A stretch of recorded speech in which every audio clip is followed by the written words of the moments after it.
In the ancient land of Persia, where the sun rose over golden mountains and mighty kings ruled vast empires, a child was born who would defy fate, survive abandonment, and grow to become one of Iran's greatest heroes. This is the story of Zal, son of Sam, known as the white-haired hero. Long ago, in the royal court of Sam, the great Persian general, the cries of a newborn echoed through the marble halls. But these were not cries of celebration, they were cries of sorrow and disbelief. The child's hair was white as snow, his eyebrows, eyelashes, and even his tiny beard shimmered silver like moonlight.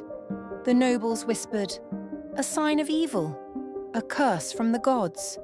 Sam, though a great warrior, was a man of his time, afraid of what others might say. Shaken by shame, he made a terrible choice. He ordered that the baby be taken away and left to die on the cliffs of Mount Alborz. So the infant was abandoned, alone beneath the cold sky. But the mountains were not silent. High above the clouds lived a creature of legend, the Simurgh, a majestic bird older than time itself. Her feathers glowed with fire and gold, and her heart was filled with wisdom. She heard the cries of the helpless child. Flying down from her nest, she found the boy shivering on the rocks. The Simurgh, moved by compassion, lifted him in her mighty claws and carried him to her mountain-top nest. There, she raised him with tenderness, as though he were her own chick. Years passed. The boy, named Zal, grew strong and brave. He climbed peaks, wrestled beasts, and listened to the secrets of the wind. The Simurgh taught him ancient truths, lessons not found in any human book. Zal was no ordinary boy. He was chosen by destiny.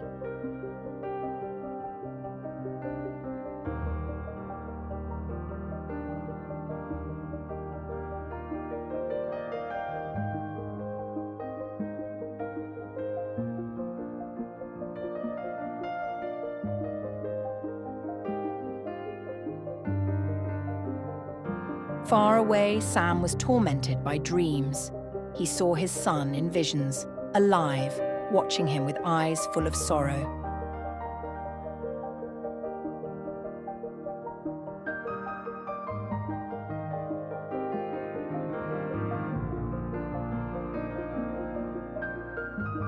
Overwhelmed by guilt, he gathered his men and rode to the mountains, seeking forgiveness from the heavens.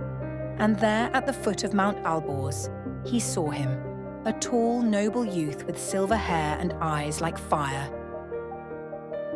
Sam wept and begged the Simurgh to return the boy. The great bird descended, radiant and proud. She agreed to give Zal back, but not without a parting gift. She plucked 3 of her golden feathers and gave them to Zal.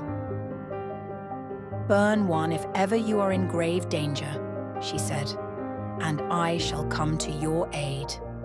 With that, the Simurgh vanished into the sky and Zal descended the mountain. No longer an outcast, but a hero returned.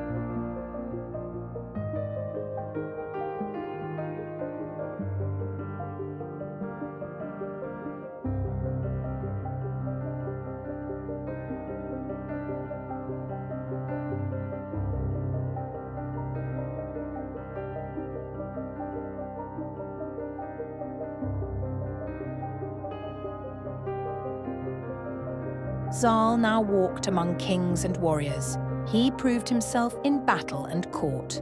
With wisdom beyond his years and the bravery of a lion, he earned the respect of men who once feared him. He was named ruler of Zabulistan, a province of Persia, but despite the glory, his heart remained restless.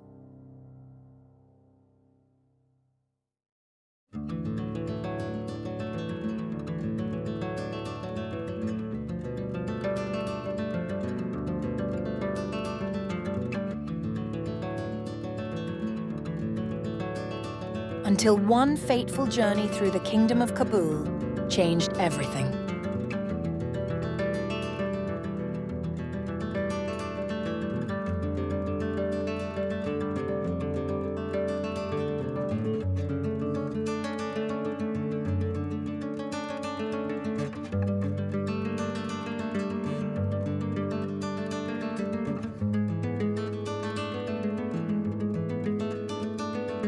One day, while traveling through the kingdom of Kabul, Zal met a woman whose name would be sung for centuries, Rudabeh, daughter of King Mehrab. Her beauty was legendary, but her spirit was greater still, bold, brilliant, and kind.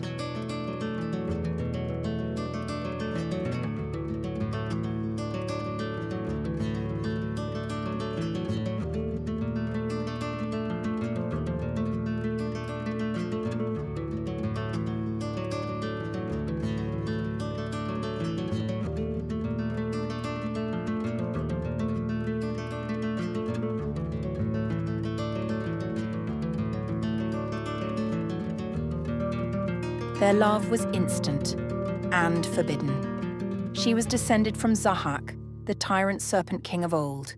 The union of her bloodline with that of a Persian hero was considered dangerous, even treasonous. But Zal, ever bold, refused to let fear stand in the way of love. He wrote to his father Sam, and then to the great King Manusher himself, asking for permission to marry Rudabeh. At first, the court was shocked, but after much counsel, the wise king gave his blessing. He saw what others could not, that from this union, a great warrior would be born, a protector of Iran. Zal and Rudabeh were married in a grand ceremony. Their love, once questioned, was now honored across the kingdom. And soon Rudabeh became pregnant, but her pregnancy was unlike any other. Her womb grew heavy, her pain unbearable. The child inside was no ordinary infant. Zal, desperate to save her, remembered the gift of the Simurgh. He burned one of the golden feathers. In a flash of light, the Simurgh returned. She taught the royal physicians a new kind of surgery, a divine procedure never seen before. Thus, the child was safely delivered, and Rudabeh's life was spared. That child was Rostam, a legend, a warrior, a titan of Persia. And so Zal's journey from cursed infant to wise ruler became one of the most beloved tales in Persian lore. He lived to see his son, Rostam, rise to greatness. He advised kings, battled evil, and carried the wisdom of the Simurgh in his soul. Though born with white hair, Zal was never old. Though abandoned, he was never alone. Though feared, he became beloved. For Zal was not shaped by fate, he redefined it.